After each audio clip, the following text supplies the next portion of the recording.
Lexington police are looking for a thief who's caught on camera stealing a donation jar with hundreds of dollars inside from a gas station. An exciting and busy time on the UK campus as thousands of students are moving into the residence halls. And Governor Beshear has created a board to govern broadband construction. We'll have more on the project. Tracking, alerting, protecting. This is WKYT News at 4:30. Good afternoon. Sam Dick and Amber Philpott reporting. This week, a donation jar with more than $500 inside was stolen from a Lexington gas station. The gas station owner, who is from Nepal, tells us the donations were for Nepal earthquake relief. And as WKYT Sam Smith reports, the thief was caught on camera. It's our top story at 4:30. The theft is frustrating for the folks that run this gas station because that money was supposed to go to Nepal to help those affected by the earthquake there.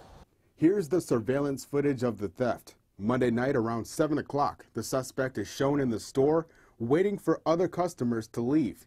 He then asks the clerk for cigarettes. The clerk turns her back. He grabs the donation jar and runs out of the door. He left the scene on foot. The owners here are from Nepal. The jar was a way for them to help those impacted by the earthquake. A previous collection raised around $900. They hope to reach that mark again. This current collection reached the $600 to $700 mark before it was stolen. I think he's not good attitude guy. He must be like something drug or whatever. Other normal people, they don't take these types of jar. And if anybody know him, just call the police. This theft will not stop them from collecting. They plan to put a new jar out there so they can continue to help raise money for the folks in Nepal. In Lexington, Sam Smith, WKYT. That suspect could be charged with theft by unlawful taking. It is an exciting day for some students at the University of Kentucky. Hundreds of freshmen and sophomores are moving into their home away from home today, while others will arrive on campus this weekend. And as Michelle Chamberlain reports, some of the new dorms are state-of-the-art. Today was the grand opening for The 90, UK's newest academic support and dining hall. There are multi-purpose classrooms along with the Fresh Food Company dining hall, which seats over 1,000 students. It also features several state-of-the-art kitchens, including a gluten-free, worry-free kitchen. There's a Taco Bell Express, a French cafe, Wildcat Pantry, and an Aqua Sushi. The name The 90 comes from the building's location. For years, students have called the 90-degree turn between Hilltop and Woodland Avenues the 90. Now this spot is the newest place to gather on UK's campus. Well, this is a 90-degree angle, an intersection of two streets where our students have been meeting for decades.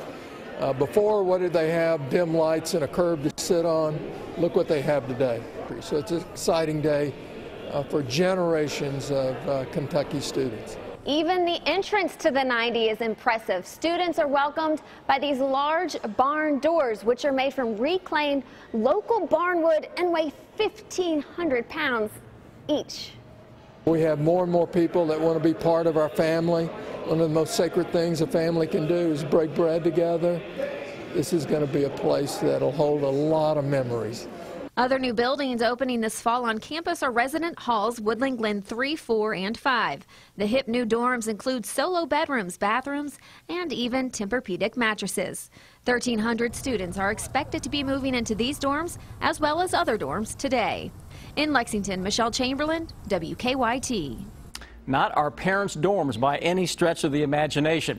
The 90 broke ground roughly 11 months ago. It will begin serving food this Friday at lunchtime. Midway College, now officially Midway University, now offering degrees in 3 different schools. That change became effective back in July. Since then, the staff has worked on a new branding effort, including a new logo. Right now, the school is in the process of changing its website. This is Midway's second name change. The institution was founded as the Kentucky Female Orphan School all the way back in 1847. Governor Beshear has created a board to govern the construction of 3,000 miles of cables for Kentucky's broadband internet network. The project is expected to take 2 to 3 years to complete. It will cost about $324 million.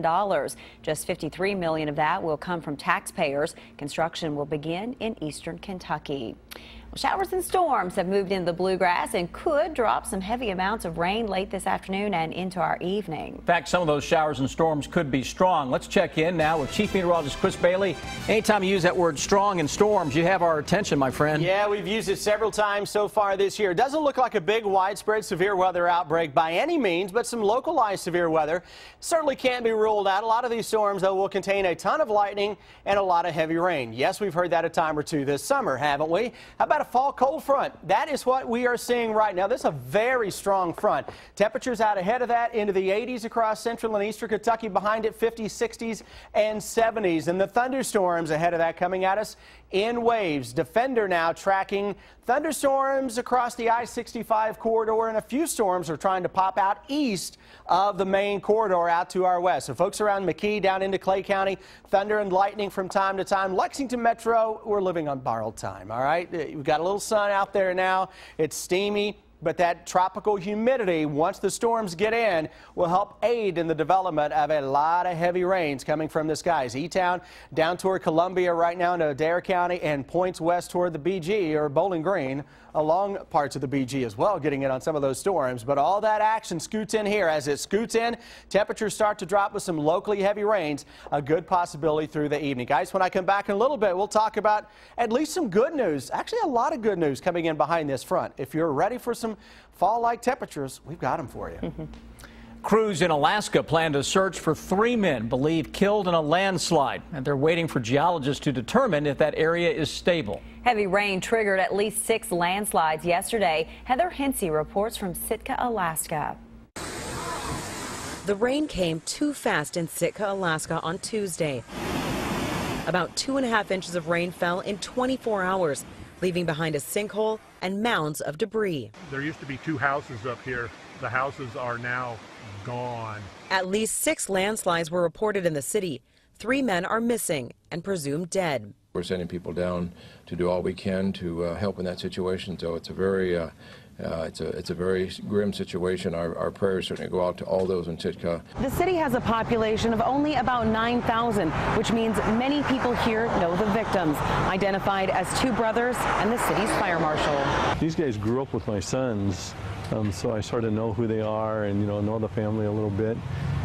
And I had to tell them, the chances are slim that your kids are coming home tonight or tomorrow or the next day or the next day. Police closed off streets all around town as the cleanup began. The city has declared a state of emergency. Heather Hensey for CBS News, Sitka, Alaska. And more trouble could be on the way with more rain expected. If for some reason you're looking for a home in Pennsylvania, you may be able to get a killer of a deal. The home from a famous movie is up for sale.